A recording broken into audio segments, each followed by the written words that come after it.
আওয়াজটা উঠে দিও যাতে আমি কথা বলতে পারি।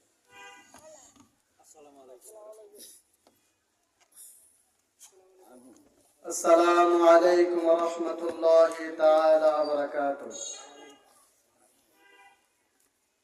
ইন্নাল হামদালিল্লাহ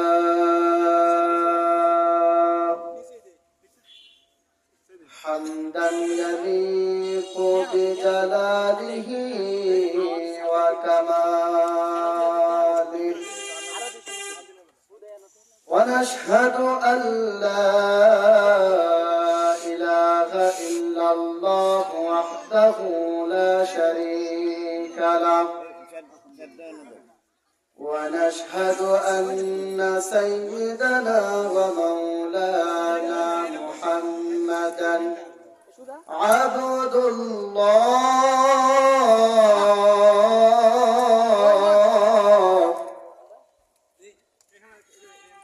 لا خالق إلا الله لا مالك إلا الله لا ستار إلا الله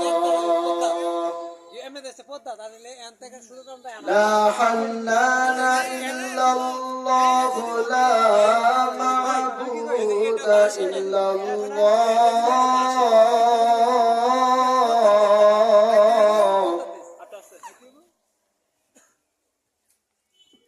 لا محبوب إلا الله لا معشوق إلا الله لا منذور إلا الله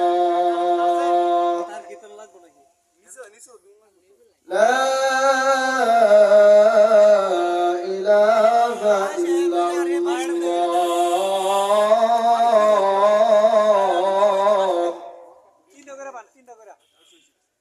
أما بعد فأعوذ بالله من الشيطان الرجيم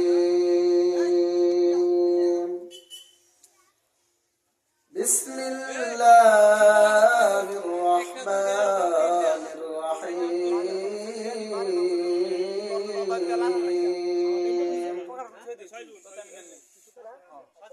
قد أفلح المؤمنون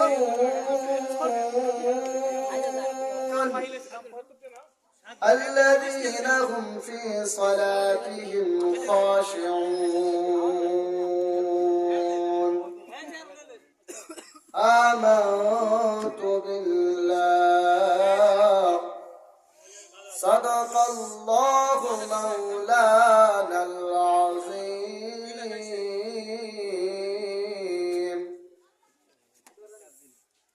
عن أبي هريرة رضي الله تعالى عنه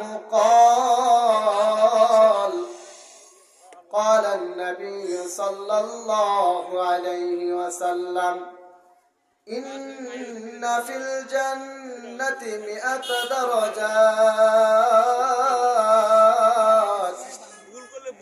أعدها الله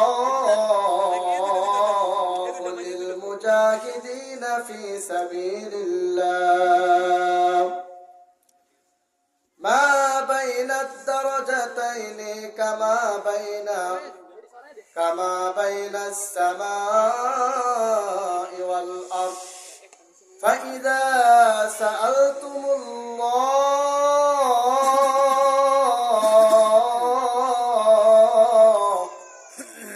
فاسألوه الفردوس فإنه أوسط الجنة وأعلى الجنة أو كما قال النبي صلى الله عليه وسلم رواه البخاري اللهم صل على محمد وعلى آل محمد كما صليت على إبراهيم وعلى آل إبراهيم إنك حميد مجيد اللهم بارك على محمد وعلى آل محمد كما باركت على إبراهيم وعلى آل إبراهيم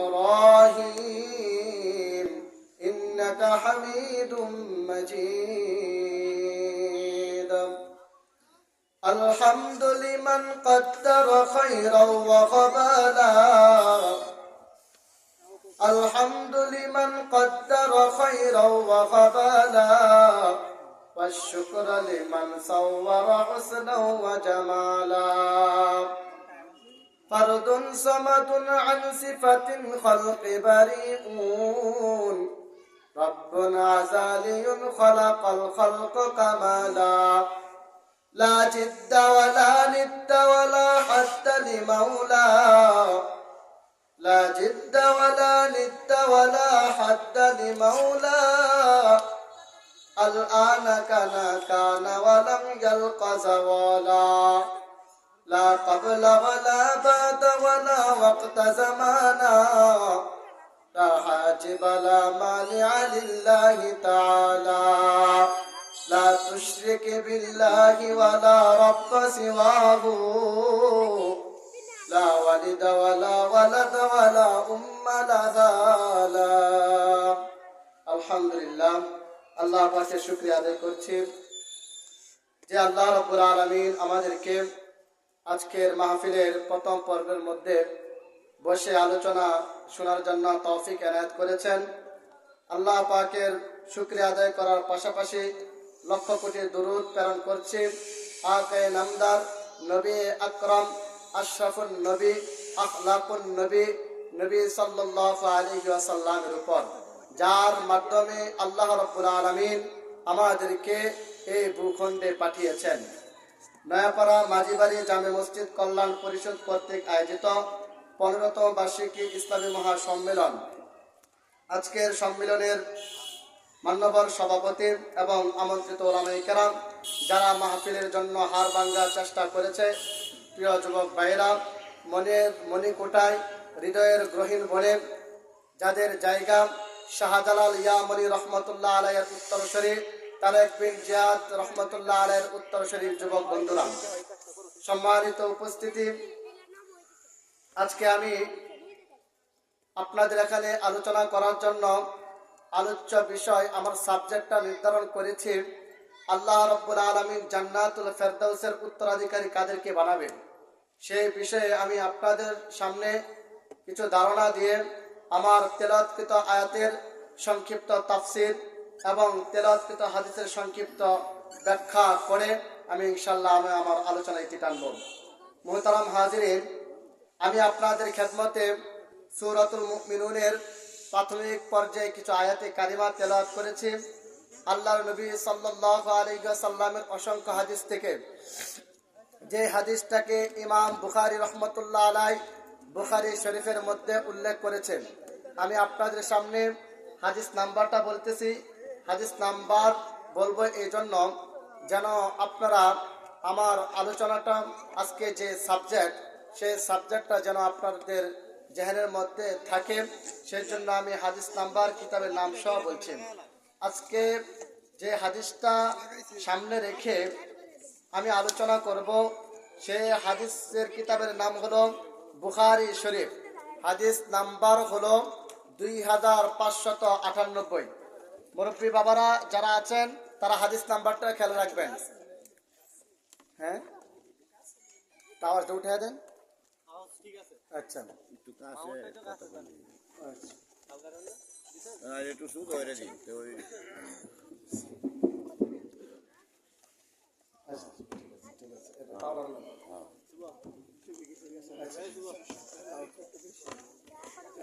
হাদিস নাম্বারটা হলো 2598। আপনি জেনে রাখবেন হাদিস নাম্বার কত? 2598। কিতাবের নাম বুখারী শরীফ। কিতাবের নাম বুখারী শরীফ।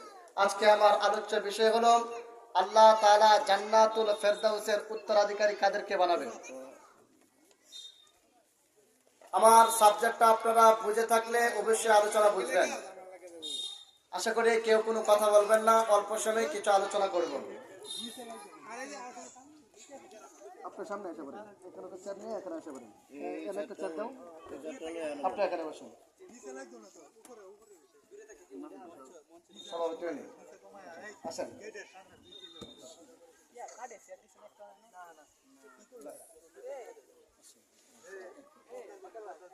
আল্লাহ রাব্বুল আলামিন জান্নাতুল ফেরদাউস জান্নাতটাকে 8 ভাগে ভাগ করেছেন। 8টা জান্নাত আল্লাহ তাআলা তৈরি করেছে। এর মধ্যে পহেলা নাম্বার জান্নাতের নাম হলো জান্নাতুল ফেরদাউস।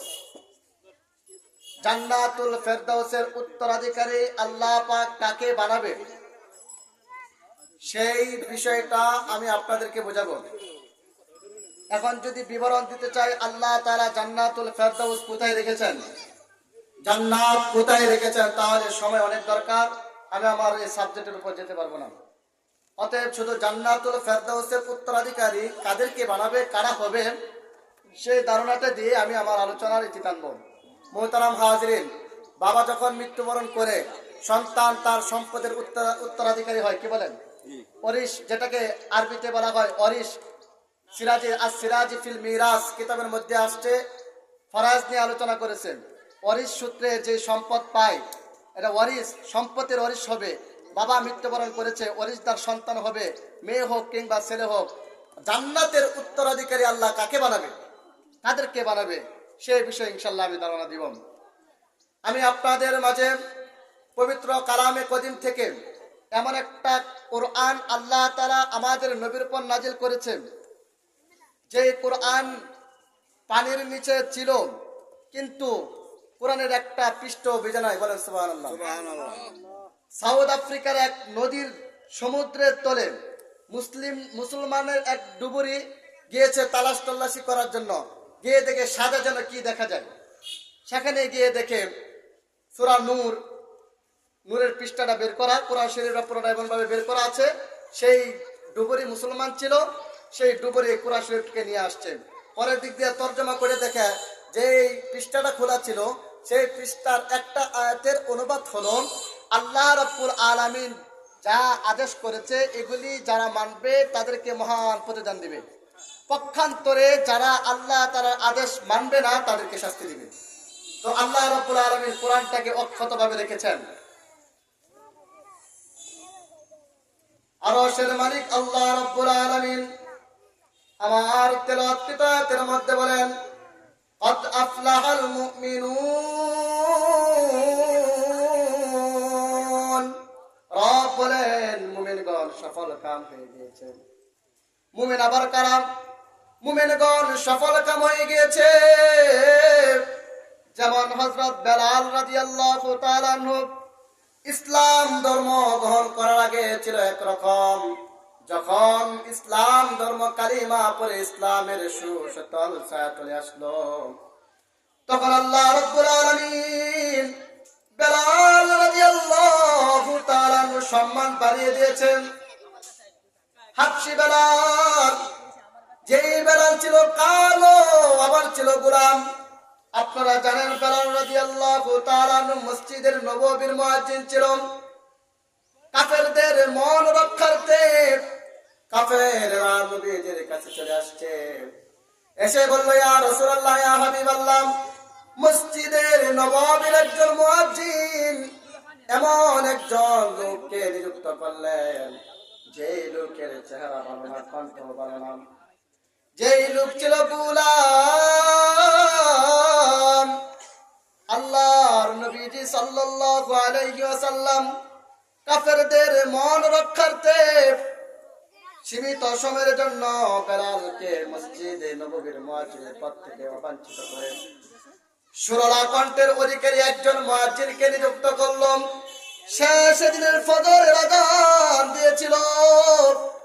আল্লাহ রাব্বুল আলামিন সাথে সাথে জিবরিল আমিনকে পাঠাইলেন নবীজির কাছে। জিবরিল আমিন এসে বলল, ইয়া রাসূলুল্লাহ, ইয়া হাবিবাল্লাহ, আজকে কি বেলাল আযান দেয় নাই? কোন আজকে বেলাল আযান দেয় নাই? আজকে যে আযান দিয়েছে, বেলাল যখন আযান দিত, আল্লাহ রাব্বুল আলামিন বেলালের আযানের আওয়াজটা আল্লাহ তাআলার আরশের মধ্যে ধাক্কা লাগতো। আজকে কে আযান দিয়েছে, আরশে যাবে তো দূরের কথা, প্রথম আসমানে যায় নাই। তো আল্লাহ রাব্বুল আলামিন যারা ঈমান এনেছে তাদের সম্মান বাড়িয়ে দিয়েছেন। কদ আফলাহাল মুমিনুন, রব বলেন মুমিনগণ সফল কাম হয়ে গিয়েছে। রব বলেন মুমিনগণ সফল কাম হয়ে গিয়েছে। কদ আফলাহা, বাবে ইফাল থেকে এসেছেন। قد أفلح قد মুযাক্কার গায়েবের সিগা বাস ইসবাত ফেলে মাঝি মতলব বহাস ইসবাত মাঝি করিব মারুফ। সরফিগণ অতীত কালকে 6 ভাগে ভাগ করেছেন, এর মধ্যে একটা ভাগ হলো মাঝি করিব। قد أفلح المؤمنون রব বলেন মুমিনগণ সফল কাম হয়ে গিয়েছে। মুমিন আবার কারাম, মুমিনগণ সফল কাম হয়ে গিয়েছেন। যারা কাফের যারা মুমিন তারা এক সমান না, যারা বদ্ধ যারা মুমিন তারা এক সমান না। যারা ঈমান এনেছে যেমন সালমান ফার্সি পারস্য থেকে এসে ঈমান এনেছিল, হাবশি বেলাল হাবশা থেকে এসে ঈমান এনেছিল। এমনি ভাবে সাহাবে কেরাম দূর দূরান্ত থেকে এসে নবীজির কাছে কালিমা পড়ে মুসলমান হয়েছিল।